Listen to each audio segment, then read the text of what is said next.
Bien, vamos a ver el tema de medición de intensidad de corriente. En general, para medir la intensidad de corriente se utiliza un amperímetro y el amperímetro debe ir en serie, o sea, si yo quiero medir acá la corriente I, debe ir en serie, o sea, intercalado en el circuito donde quiero medir la corriente. Si lo hago con un instrumento portátil, debo también interrumpir porque la corriente debe pasar por el instrumento para ser medida en este caso. En corriente continua, si yo quiero ampliar, digamos, o sea, el rango de medición o el alcance de un instrumento, se utiliza en general lo que se llama un shunt, que es una resistencia en paralelo.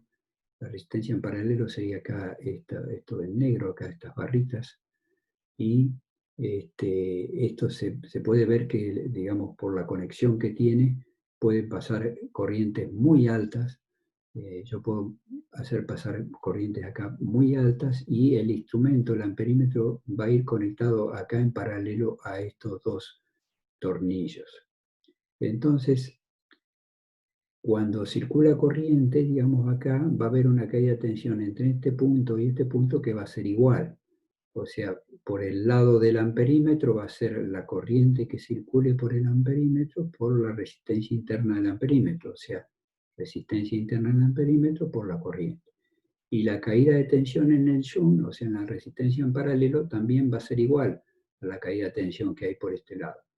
Entonces las puedo igualar, la caída de tensión en el shunt va a ser la resistencia del shunt por la corriente que circule por el shunt. De esta forma, puedo sacar acá el valor de la resistencia del shunt y esto me permite, digamos, o sea, calcular esta resistencia para medir corrientes muy altas que van a pasar por el shunt y no por el amperímetro. En el caso de corriente alterna, el tema es más sencillo, se utiliza en general el amperímetro cuando el alcance del amperímetro admite, digamos, o sea, la corriente del circuito se conecta directamente en serie, o sea, este sería el amperímetro visto de atrás. En general tiene dos tornillos, en uno entro, ¿no es cierto?, y por el otro salgo y voy a la carga. Cuando necesito ampliar el rango, se utiliza lo que se llama un transformador de intensidad. El transformador de intensidad en general se le indica al borne de entrada con la letra K y el de salida la letra L, y para el primario se utiliza la mayúscula y para el secundario se utiliza la minúscula. Esto es importante, sí, cuando utilizo transformadores de intensidad, como me permite ampliar el rango ya sea de corriente o de tensión. Si hay, digamos, en los circuitos de las líneas de alta tensión, se utiliza también un transformador de intensidad para poder aislar, digamos, la tensión, digamos, el lado de alta tensión con el lado de baja tensión, que es donde está el amperímetro, porque este amperímetro va a ir colocado, digamos, o sea, en un tablero, y por lo tanto tiene que ir puesto a tierra para proteger a las personas. El símbolo de los transformadores de intensidad que aparece en los planos puede ser cualquiera de estos, ¿no es cierto? En general a veces tienen dos bobinados secundarios, entonces aparecen dos de estos círculos, porque se utiliza en general un bobinado para medición y otro bobinado para protección. En general, la relación de transformación de los transformadores de intensidad está normalizada a 5 amperes, o sea, el secundario es 5 amperes y el primario puede haber 5, 10, 15, hasta 5000 amperes. Estos son los valores normalizados. Y por otro lado, se utilizan también algunos de corriente secundaria de 2 amperes, pero son muy poco usados. Son para los lugares donde hay mucha distancia entre la sala de control, por ejemplo, de una subestación, y los lugares donde están instalados los transformadores de intensidad. Al tener menor corriente secundaria, hay menor caída de tensión en los cables. También hay que tener en cuenta la potencia del transformador de intensidad. Si yo voy a usar, por ejemplo, para un voltímetro, el voltímetro a lo mejor consume 3 volamperes, entonces con uno de 5 volamperes es suficiente. Pero si voy a conectar también un batímetro, o sea, tanto medir corriente como potencia, ya necesito mayor potencia. Y así sucesivamente. Los transformadores de intensidad en general se los llama de barra pasante a los que se utilizan en los tableros en general, porque se pasa la barra por donde pasa la corriente por acá adentro, y directamente estos dos tornillos serían el borne secundario. Esto está aislado, por lo tanto la barra puede pasar desnuda sin ninguna aislación, porque el transformador de intensidad está aislado. Esto es muy útil para los tableros. En el caso de, digamos, o sea, también hay otros con bobinado primario, o sea, que quiere decir que esta es la entrada del primario, porque por acá pasa una gran corriente, y adentro puede tener 1 o 2 vueltas las necesarias para la relación de transformación. Y la salida, como siempre, son estos 2 tornillos, y hay un borne de puesta a tierra.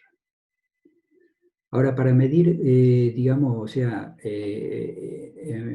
por ejemplo, en cualquier circuito, digamos, se puede utilizar en forma portátil lo que se llama una pinza amperométrica, que es también un transformador de intensidad. Este sería el núcleo de un transformador de intensidad que se puede abrir acá en esta zona, apretando esta palanca. Yo puedo abrir y abrazar de esa forma el cable por donde va a pasar la corriente. Entonces, este sería el primario, digamos, del transformador de intensidad, el secundario está acá adentro y está conectado, digamos, acá a un display y me indica, digamos, el valor.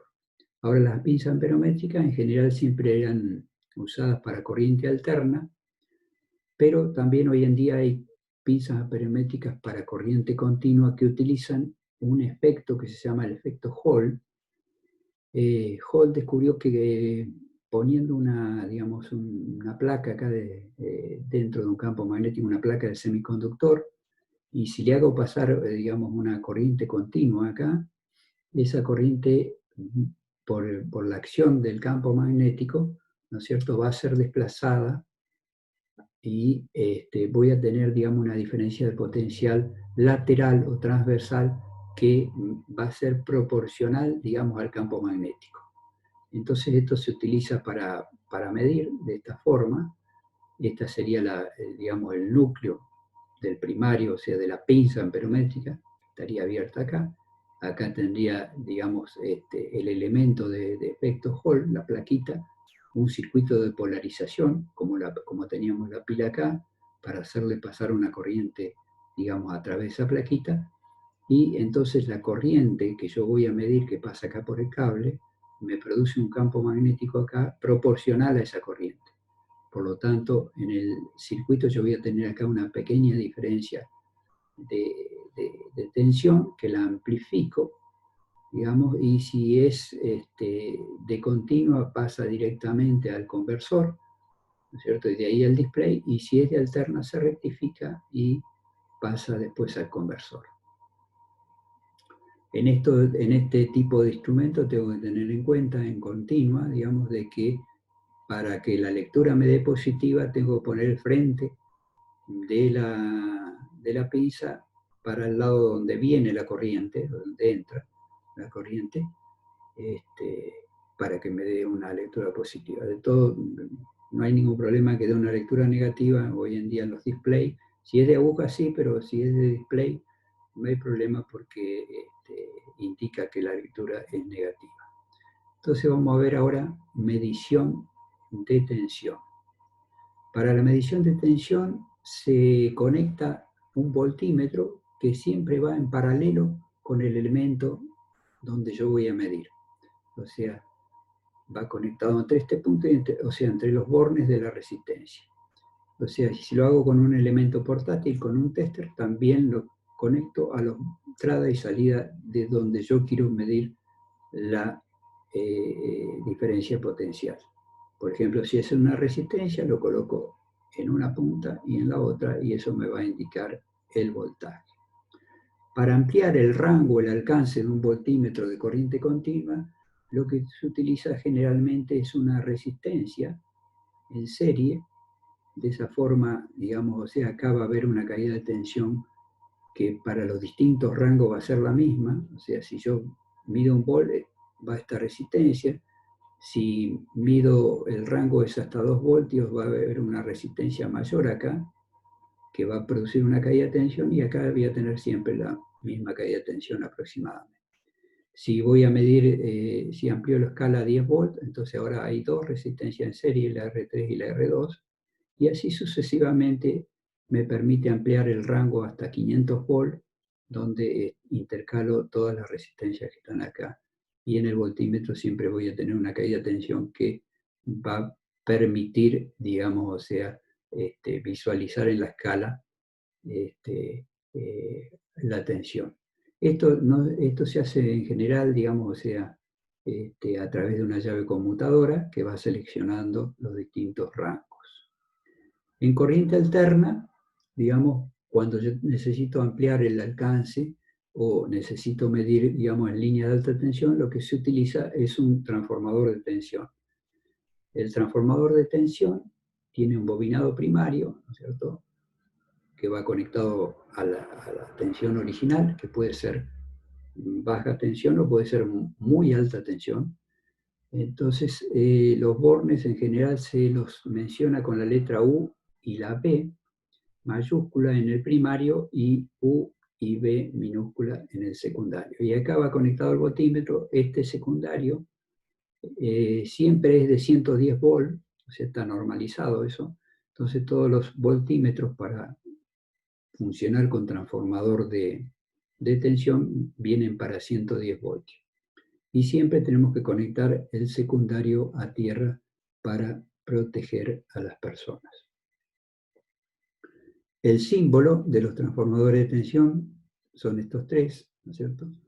Este es para los esquemas unifilares, y para medir, digamos, o sea, lo que veníamos viendo, intensidad y voltaje, se utilizan para equipos portátiles, se utiliza el tester o multímetro, que me permite medir en esta zona, digamos acá, medir tensión continua, y en esta zona tensión alterna, y tiene otras mediciones como resistencia en esta zona. Acá tiene, digamos, para medir continuidad, acá para los transitores, ¿no es cierto?, la ganancia del transitor, que era el HFE, y acá para medir corriente en continua. Este tema de acá de la continuidad es muy útil, porque si yo tengo, por ejemplo, digamos, la ficha de un enchufe que no sé cuál corresponde a cada espiga, entonces pongo acá el tester acá donde indica que hay una chicharra, digamos, sonora. Entonces pongo una, digamos, una punta del tester acá, y la otra punta la pongo acá y acá, ¿no es cierto? Y la que suene es la que tiene continuidad, por decir así, con esa espiga.